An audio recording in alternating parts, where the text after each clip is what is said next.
AP రాజధాని ప్రాంతంలో నిరుద్యోగ యువత పోరుబాట పట్టింది. ఉపాధి అవకాశాలు కల్పిస్తామంటూ ప్రభుత్వం తమను మభ్యపెట్టిందంటూ నిరుద్యోగులు విజయవాడ సిఆర్డీఏ కార్యాలయం ఎదుట ధర్నాకు దిగారు. శిక్షణ పూర్తి చేసుకుని 7 నెలలు గడుస్తున్నా ఉద్యోగాల మాటే లేదని మండిపడుతున్నారు. దీనికి సంబంధించి పూర్తి వివరాలు మా కరెస్పాండెంట్ రాజా రమేష్ అందిస్తారు. అమరావతి ప్రాంతంలో ఉన్న యువతకు ఉపాధి అవకాశాలు కల్పిస్తామని ఆశ పెట్టిన రాష్ట్ర ప్రభుత్వం వారందరికీ కూడా 5 నెలల పాటు శ్రీకాకుళం జిల్లాలో శిక్షణ ఇచ్చింది. అయితే శిక్షణలో సరైన విధమైన ప్రమాణాలను పాటించడం లేదంటూ నిరుద్యోగులందరూ కూడా బయలుదేరి అక్కడి నుంచి తిరిగి రాజధాని ప్రాంత గ్రామాల్లోకి వచ్చారు. తమకు ఉపాధి అవకాశాలను కల్పించండి, రాజధానిని ఈ ప్రాంతంలోనే ఏర్పాటు చేస్తున్న నేపథ్యంలో తమ పరిస్థితి ఏంటి అంటూ అనేక సార్లు సిఆర్డీఏ అధికారులను వేడుకున్నప్పటికీ కూడా ఎటువంటి స్పందన లభించని పరిస్థితుల్లో ఇప్పుడు నిరుద్యోగ యువకులందరూ కూడా సిఆర్డీఏ కార్యాలయం ముందుకు వచ్చి పెద్ద ఎత్తున ఆందోళన కార్యక్రమాలు నిర్వహించారు. తమ భవిష్యత్తు ఏంటి, తమకు ఏ రకమైన మార్గాన్ని చూపిస్తారని ప్రశ్నిస్తున్న నిరుద్యోగ యువకులు మనతోటి ఉన్నారు. చెప్పండి, ఏ రకంగా ప్రభుత్వం సిఆర్డీఏ పరిధిలో మీకు ఉపాధి కల్పిస్తా అని చెప్పారు, మీకు శిక్షణ ఏ రకంగా ఇచ్చారు, ఈ రోజున అధికారుల నుంచి వస్తున్న స్పందన ఏ రకంగా ఉంది?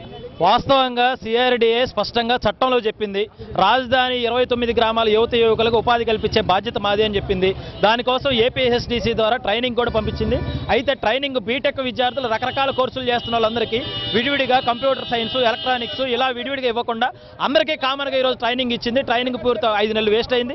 వచ్చిన తర్వాత మాకు ఇస్తాను సిఆర్డీఏ ఉద్యోగాల గురించి అడిగితే ఈరోజు దాదాపుగా 2 నెలల నుంచి కాలయాపన చేస్తున్నారు. జాబ్స్ అని చెప్పి స్పిన్నింగ్ మిల్కి తీసుకెళ్లి మమ్మల్ని అవమానించారు. చెప్పాలంటే బీటెక్ వాళ్ళని తీసుకెళ్లి ఒక ఐటీఐ జాబ్కి, ఒక డిప్లొమా జాబ్కి తీసుకెళ్లారు. అక్కడ యాజమాన్యాలు ఏమంటాయంటే అసలు మీకు బీటెక్కి ఇక్కడ ఇంతవరకు మా ఇండస్ట్రీస్లో ఒక బీటెక్ పర్సన్ కూడా లేరు అని చెప్పి వాళ్ళు డైరెక్ట్గా మాకు ఫేస్ టు ఫేస్ చెప్పేశారు. వీళ్ళు చెప్పడం ఏంటంటే మీకు 10,000 ఇస్తాం, 12,000 ఇస్తాం, స్పిన్నింగ్ మిల్స్లో చేయండి అంటే మా ట్రేడ్స్కి అసలు సంబంధించిన జాబ్సే కాదు అవి. 2 మంత్స్లో ఎట్టి పరిస్థితిలో మీకు జాబ్ అనేది కల్పిస్తాము అని చెప్పారు. ఇక్కడికి వచ్చిన తర్వాత మేము ఇంజనీరింగ్ పూర్తి చేస్తే అక్కడ ఐటీఐ డిప్లొమా వాళ్ళు చేసే పనులు అసలు ఉన్న క్వాలిఫికేషన్ తగ్గట్టు కూడా లేదండి. వాళ్ళు ఏంటి ట్రైనింగ్ కంప్లీట్ అవ్వగానే జాబ్స్ ఇస్తాము మీకు కంపల్సరీ సిఆర్డీఏలో అని చెప్పారు. ఇక్కడికి వచ్చిన తర్వాత మేము కాలయాపన 1 నెల అవుతుంది. సరే మేము చేస్తామంటే మేము ఓపిక చూసాం సార్. కానీ 2 మంత్స్ అయిపోయింది. 2 మంత్స్ అయిపోయిన తర్వాత కూడా వాళ్ళు ఏ షూరిటీ అనేది తీసుకురావట్లా. ఇది తీసుకొచ్చినాం కదమ్మా, పేపర్ ఇన్సూరెన్స్ ఇవ్వాలి, మేము కంప్లీట్ చేసిన సర్టిఫికేట్స్ ఇవ్వాలి, స్టైఫండ్ ఇస్తాను, స్టైఫండ్ ఇవ్వలేదు. మేము సిఆర్డీఏలో జాబ్ కల్పిస్తాము అని ఫస్ట్ చెప్పారు, అది లేదు. తర్వాత కృష్ణా గుంటూరు డిస్ట్రిక్ట్స్లో ఉన్న కంపెనీస్లో మేము నీకు జాబ్ ప్రొవైడ్ చేస్తాము అన్నారు, అది కూడా చేయట్లేదు.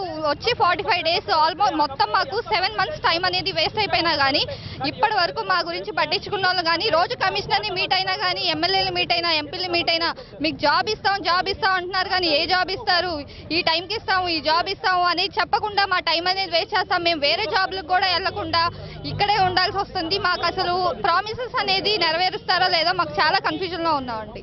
ఇది పరిస్థితి. సిఆర్డీఏ పరిధిలోని గ్రామాల్లో ఉన్న నిరుద్యోగులందరూ కూడా రాష్ట్ర ప్రభుత్వం ఏదైతే ఉపాధి అవకాశాలను కల్పిస్తామని చెప్పిందో వాటిని నమ్మి ఈరోజు శిక్షణ కూడా వెళ్లారు. అయితే శిక్షణ పూర్తయినప్పటికీ కూడా వారి ఉద్యోగాలకు, వారి అర్హతకు సంబంధించిన ఉద్యోగాలు కల్పించకపోగా ఈ రోజున సిఆర్డీఏ ముందుకు వచ్చి అడిగినప్పటికీ కూడా ఏ ఒక్క అధికారి నుంచి కూడా కనీస స్పందన కూడా లేకపోవడంతో ఈ రకంగా ఆందోళన బాట పట్టామని వారు చెప్తున్నారు.